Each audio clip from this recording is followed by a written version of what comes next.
வணக்கங்க.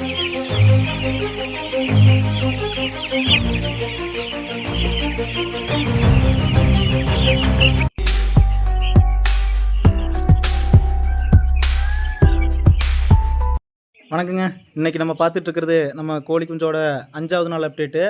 ஏற்கனவே இதுக்கு முன்னாடி 4 நாள் அப்டேட்டு வந்து முன்னாடி வீடியோவில் போட்டிருக்கு. பார்க்காதவங்க பாருங்கள். இதே மாதிரி கோழி எடுக்கிற வரைக்கும் 40 நாளுக்கு உண்டான வீடியோவும் போடுவோம் கண்டிப்பாக. அதனால் சப்ஸ்கிரைப் பண்ணாதவங்க சப்ஸ்கிரைப் பண்ணி வைங்க. புதுசாக வந்திருக்கிற நண்பர்களும் சப்ஸ்கிரைப் பண்ணுங்கள். பெல் ஐக்கானை ப்ரெஸ் பண்ணிக்கங்க. இதுக்கு ஒரு முக்கியமான அப்டேட்டு. நம்ம கோழி குஞ்சுகளுக்கு வந்து ஃபஸ்ட் வேக்சின் போட போகிறோம். இந்த ஃபஸ்ட் வேக்சின் வந்து எதுக்குன்னா, நம்ம வந்து ராணிக்கிட் வைரஸ் அப்படின்னு ஒரு வைரஸ் இருக்குது, ஐபி கம்ப்ளைண்ட்டுன்னு சொல்லி ஒரு கம்ப்ளைண்ட் இருக்குது. இந்த 2 டிசீஸும் வந்து நம்ம கோழி குஞ்சுகளுக்கு வராமல் இருக்கிறதுக்காக தான் இந்த ஃபஸ்ட்டு வேக்சின் நம்ம வந்து போடுறோம்.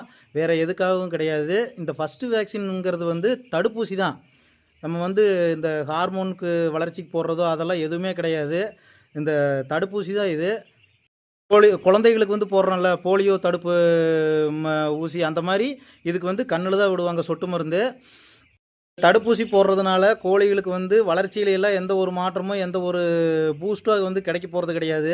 நம்ம கோழிக்கு வந்து வெயிட் அதிகமாக வர்றதுக்கு காரணம் வந்து நம்ம கோழிகள் தீனியில் இருக்கிற ப்ரோட்டீன்ஸு, அந்த நல்லா ஊட்டச்சத்தான தீனிகள் கொடுக்கறதுனால தான் வந்து கோழி வந்து எங்கே நல்லா வந்து வெயிட் வைக்குது. அதுவும் இல்லாமல் நம்ம கோழிகளுக்கு வந்து எங்கேயும் ஓடுறதுக்கு ஒடியாறதுக்கெல்லாம் வழியே கிடையாது. நம்ம கரெக்டாக வந்து பராமரிச்சுட்டு வர்றதுனால தான் நல்லா வந்து வெயிட் வந்து கெயின் ஆகிற வெயிட் அப்படியே இருக்குது. நீங்களே பார்க்கலாம் எப்படி வேக்சின் போடுறாங்க என்ன பண்ணுறாங்கன்னு சொல்லிட்டு பாருங்கள். வணக்கங்க. இன்றைக்கி நம்ம பார்க்குறது நம்ம கோழி குஞ்சோட 5வது நாள். இன்றைக்கி 5வது நாள் நம்ம கோழி குஞ்சு வந்து 125 கிராம் வெயிட் இருக்குங்க. அதாவது சராசரி வெயிட்டு 125 கிராமு. இப்போ நம்ம பார்த்தீங்கன்னா சின்ன பீடரில் பார்த்தீங்கன்னா கோழி எல்லாமே உட்காந்து சாப்பிடுதுங்க. அதாவது நின்றுக்கிட்டு சாப்பிடாம எல்லா கோழிகளுமே உட்காந்து சாப்பிடுதுங்க. இதனால வந்து இப்படியே நம்ம விட்டோம்னா வீக்ஸ் ஆயிரும் கோழிங்க. அதுக்காக என்ன பண்ணுறோம்னா ஸ்டாண்டு போடணும். ஸ்டாண்டு வந்து கம்மியான ஹைட்டில் இருக்கிற சைடு வச்சு போடணும். எப்படின்னு நான் ஸ்டாண்டு போட்டு காட்டுறேன் பாருங்கள். இன்றைக்கே போட்டுடணும். ஸ்டாண்டு போடுறதுக்கு முன்னாடி நம்ம உள்ளே போயிட்டு வந்துடுவோம்.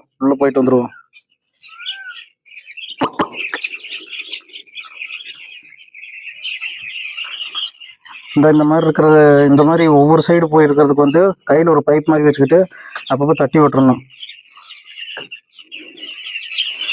தட்டி விட்டோம்னா ஈவனாக தீனி வந்து அதிகமாக போகும்.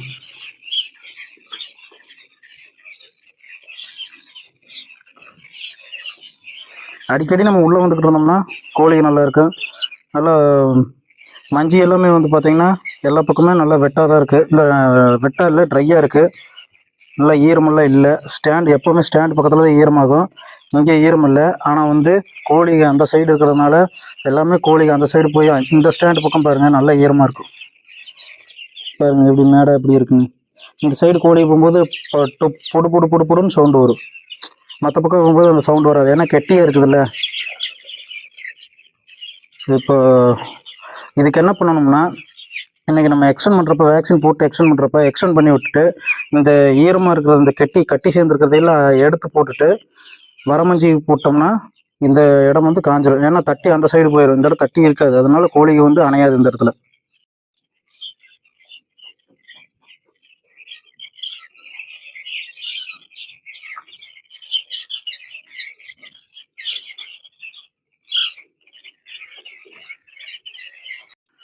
நேற்று இதே இடத்துல இருந்து தான் காட்டினேன். நேற்று பார்த்த கோழிகளுக்கு இன்றைக்கி பார்க்குற கோழிகளுக்கு வித்தியாசம் தெரியுதுங்களா? 20 கிராம் கூடியிருக்கு. வித்தியாசம் எனக்கு நல்லா தெரியுது. உங்களுக்கு நல்லா தெரியுதா? கோழிகளும் எல்லாம் நல்லா ரொம்ப ஆக்டிவாகவே இருக்குது. சரி, அப்படியே இந்த சின்ன ஃபீடர்களுக்கெல்லாம் முதல்ல ஸ்டாண்டு போடுற வேலையை பார்ப்போம்.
அஞ்சாவது நாள் அப்டேட் பார்த்துருப்பீங்க. 6வது நாள் வந்து நம்ம இடம் விரித்து எக்ஸ்ட்ரா ஒரு தூண் இடம் விரித்து இருக்கிற தீவன கப் எல்லாமே பூட்டி எல்லா கப்பையும் உள்ளே வச்சு வைக்க போகிறோம். அப்படி வச்சா தான் வந்து நமக்கு வந்து கோழி வந்து அன்சைஸ் இல்லாமல் வரும். பெரிய கோழி சின்ன கோழி வித்தியாசம் இல்லாமல் நல்லா ஒரே சைஸில் நல்லா வரும். சரி ஃப்ரெண்ட்ஸ், நாளைக்கு 6வது நாள் அப்டேட்டில் சந்திக்கலாம். பாய்.